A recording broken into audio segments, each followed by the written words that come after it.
Life is crazy, but crazy can be good. In the same way, stress doesn't have to be a bad thing. In fact, stressing can actually be a blessing once you know how to use it for good. So if you're tired of feeling spread too thin, racing against the clock, tired and wired at the same time, join us right now to explore the simple strategies experts use to shift stress in an instant. Learn how to transform your relationship with stress. I'm your host, Dr. Heidi Hanna. Now, let's get ready to recharge. So tell us about that a little bit. What are your best practices? What are your non-negotiables that you have to do every single day? Well, I think first off, anyone that feels stressed and overwhelmed by stress, and it comes down to different times, right?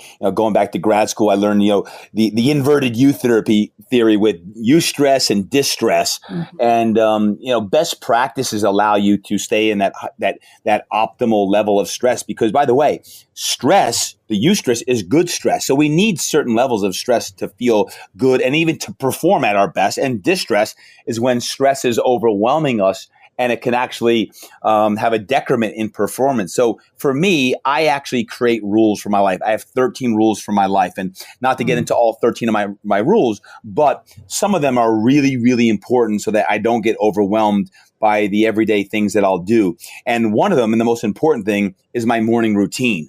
I don't turn on my phone until my morning routine is done.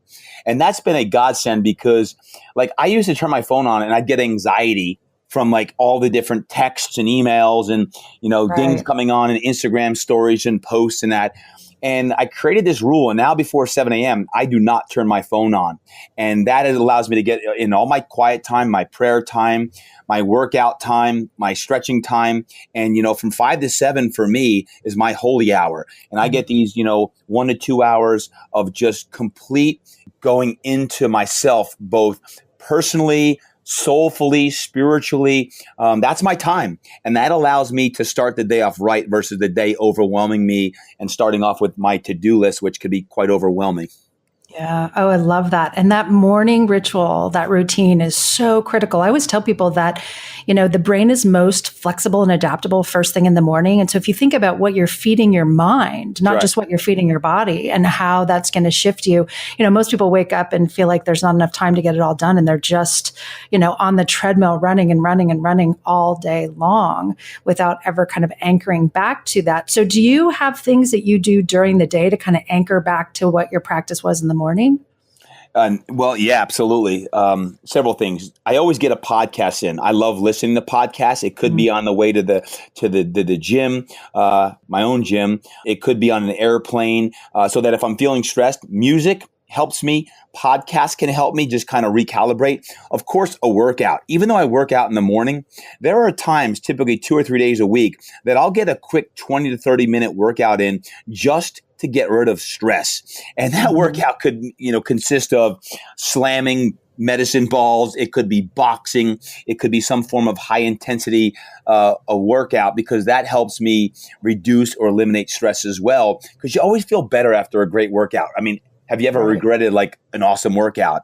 And these are some of the tips I'll use on an everyday basis. And the other thing, I have a journal. I carry a little journal all the time, and I don't just journal in the morning. But whenever I write things down, it helps me create clarity of what I need to focus my time on. So I ask myself every day, what's the most important thing I can do with my time right now? And I narrow it to one thing. Because if I have 5 things that I have to focus on, I feel like a rabbit chasing, 2 rat holes. I'm all over the place. I just try to focus on the most important thing I could do with my time right now. And that keeps me in the moment. It keeps me present in conversation. It keeps me present with my team, with my clients. If I'm working on a writing project, whatever it is, it allows me to stay present in the moment.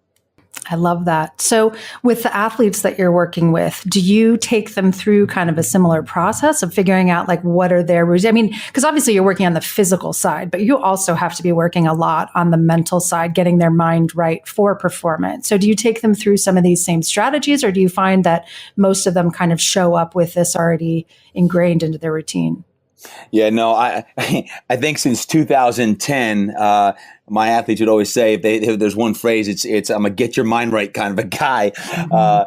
I'm a huge coach into the mindset side of things, and where does that start? It starts with breath work.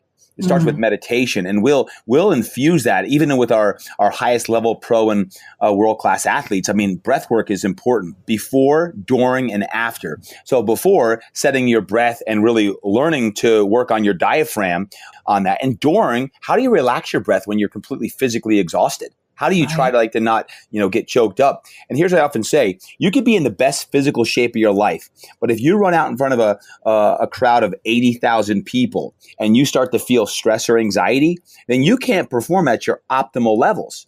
It's the Right. same thing if you're an executive or you're a leader, you're an entrepreneur, and you have these big dreams. And then all of a sudden, when push comes to shove and you finally get an opportunity and you start getting stressed out, your breath becomes shortened. Now, all of a sudden, your sympathetic nervous system kicks in and blood pressure goes up, heart rate goes up, and you start to feel constricted.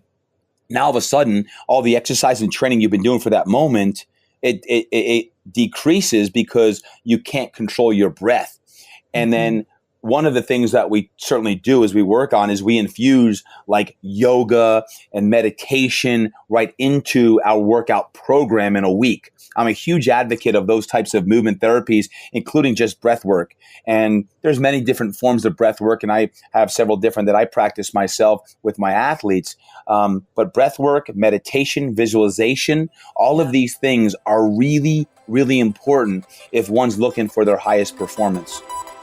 If you enjoyed today's show and you want to hear the full interview with today's guest, you can check it out on the Stress Mastery podcast, which will be linked to in today's show notes and on our podcast page at HeidiHanna.com/podcast.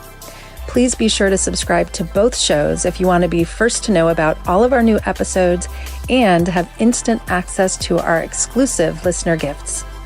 Until next time, please remember that our time is only valuable when we're able to bring our full and best energy. So it's up to each of us to recharge regularly. So please be good to yourself, and I'll see you next week.